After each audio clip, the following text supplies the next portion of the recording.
They're watching you, hidden in the foliage, wearing pointy red hats and sporting massive white beards and clutching tiny plastic shovels.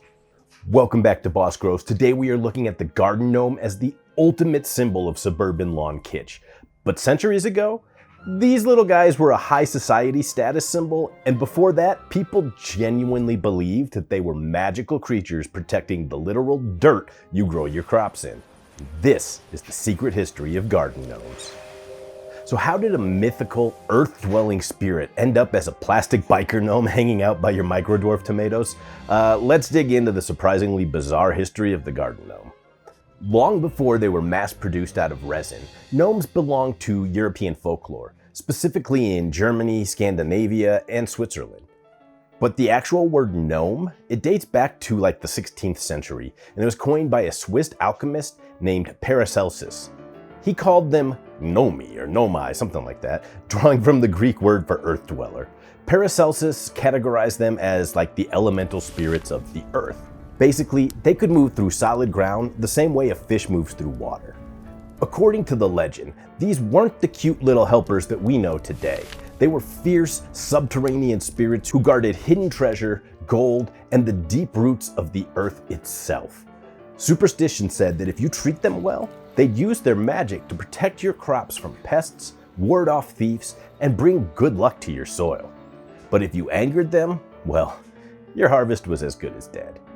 Good luck getting those ghost peppers to fruit if you crossed a gnome. But fast forward to the 1840s in Grafenrode, Germany, a craftsman named Philipp Greibel started molding these mythical little creatures out of the local terracotta clay, and he painted them by hand.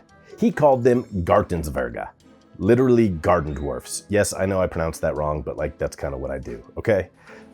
Wealthy European tourists absolutely lost their mind over these little guys. In 1847, an eccentric English aristocrat named Sir Charles Isham, he bought 21 of these German clay gnomes and brought them back to his massive estate in Britain. He didn't just toss them on the lawn, he built an elaborate, multi-storied rockery for them to live in.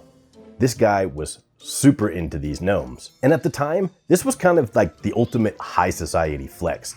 Gnomes became an overnight status symbol for the British elite. If you had a gnome in your garden, you had money. In fact, one of these original 21 gnomes from Sir Charles' garden is still intact today. His name is Lampy, and he's currently insured for over $1 million.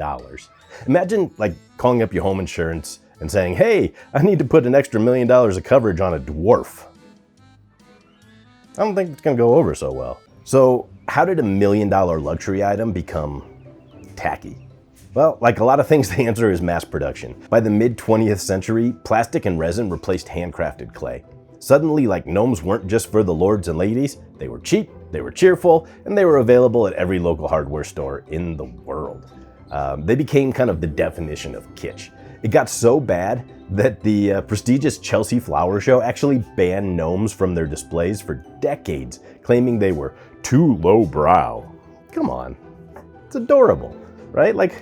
Who wouldn't want to see this in their garden photos? But you can't suppress the gnome. They exploded back into pop culture really thanks to two big things. First, Disney's Snow White in 1937 locked in that kind of friendly, round-faced, colorful look that we know for gnomes today. Second, there was a kind of legendary prank, the roaming gnome prank in the late 20th century, where a bizarre kind of subculture of gnome napping began. People would steal a gnome from a neighbor's yard and take it on a global vacation, photograph it in front of the Eiffel Tower, and then mail the photos back to the frantic owner who's wondering, why would someone take my gnome? It actually sparked a real semi-satirical organization in France called the Gnome Liberation Front, whose sole mission was to steal garden gnomes and release them back into the wild. Meaning they just dumped them in forests, but they were doing their thing. Today, gnomes are completely unpretentious. Whether you're carefully wintering a rooted cutting in a 3-gallon pot, or dialing in your massive custom drip grid for your hot pepper garden, or you're just keeping some flowers alive on your patio, gnomes add a bit of weird, whimsical personality to our gardens that I just happen to love. Gnomes come in all shapes and sizes, right? I've got these fun guys. They're made out of metal. They're gonna last a long time, and they kind of look cool. I've also got gnomes that are actually just, I call them gnomies. They're little miniature versions of famous rappers. I've got gnomes that are fighting T-Rexes and Sasquatch and aliens, and some that are naked and some that are caught hanging on their britches. There's gnomes for every taste and every garden, and if you don't have some in yours, today might be the time to go get one. And they still do exactly what they did back in the 1800s. So next time you see one tucked away in a flower bed, give him a little nod. He's got centuries of history riding on those tiny shoulders. Do you keep gnomes or weird decor in your garden? Have they brought you a massive harvest this year, or are they slacking on the job? Let me know down in the comments, and if you enjoyed this deep dive into gnomes, hit that subscribe button, give it a like, and you might have noticed that I was showing you pictures of my garden throughout this video because I find garden tours can sometimes get a little bit tedious.